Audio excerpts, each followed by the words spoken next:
Long ago, in a quaint village nestled in a lush valley, there lived a boy named Jack. Jack was known for his kind heart and boundless curiosity, but he was also notorious for being a dreamer. He lived with his widowed mother in a tiny cottage at the edge of the village. Their life was simple but filled with love and laughter, despite their struggles to make ends meet. One fateful morning, Jack's mother sighed heavily as she stared at their dwindling supplies. "Jack," she said, her voice tinged with worry, "we have nothing left to eat, and Daisy, our cow, has stopped giving milk. We have no choice but to sell her at the market." Jack felt a pang of sadness but knew his mother was right. "Don't worry, mother," he said, trying to sound cheerful. "I'll find a good buyer and make sure Daisy gets a kind owner." Jack set off to the market, leading Daisy by her halter. Along the way, he met a peculiar old man with a long, flowing beard and twinkling eyes. "Good day, young lad," said the man. "I see you're taking your cow to market. Would you trade her for these?" He held out his hand, revealing 5 beans that shimmered in the sunlight. Jack's eyes widened. "Beans? What's so special about them?"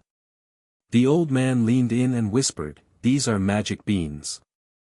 Plant them, and you'll see wonders beyond your imagination." Jack hesitated. The idea seemed ridiculous, but something about the man's gaze made him believe. Against his better judgment, he agreed and handed over Daisy in exchange for the beans. When Jack returned home and showed his mother the beans, she was furious. "Magic beans?" she exclaimed. "Jack, how could you be so foolish?" In her frustration, she threw the beans out the window and sent Jack to bed without supper. That night, Jack lay awake, feeling ashamed and worried. As he drifted off to sleep, a strange sensation filled the air. The ground trembled slightly, and a soft, green glow bathed the room. When dawn broke, Jack awoke to find an enormous beanstalk stretching into the clouds right outside his window. "Mother!" Jack cried, pointing at the beanstalk. The beans were truly magical. His mother stared in astonishment but warned him, "Be careful, Jack. Who knows what lies up there?" Jack's curiosity was too strong to resist. Armed with nothing but his courage and a small satchel, he began to climb the beanstalk.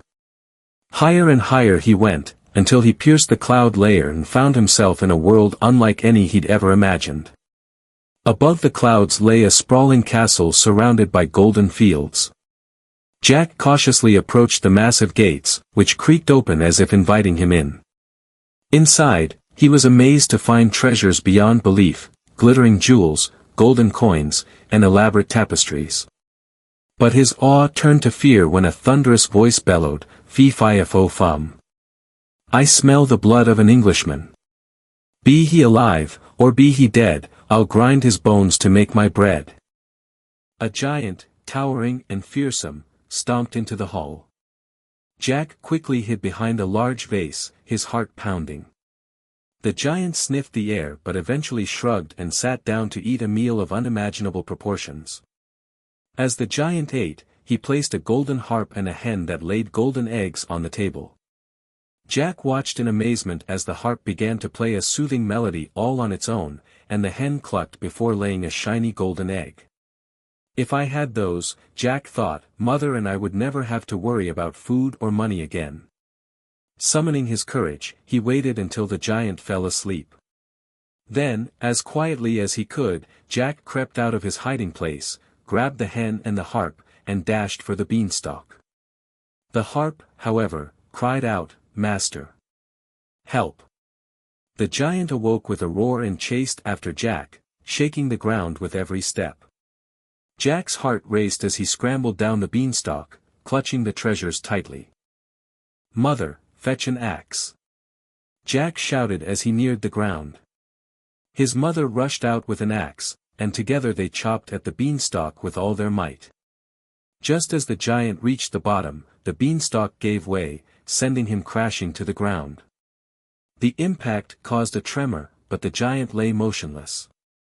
Jack and his mother embraced, their ordeal finally over. The magical hen and harp brought them prosperity, and they used their newfound wealth to help their village flourish. Jack's courage and cleverness had transformed their lives, proving that even the wildest dreams could lead to greatness. From that day on, Jack was no longer seen as a mere dreamer but as a hero whose bravery and ingenuity had brought magic and hope to his world.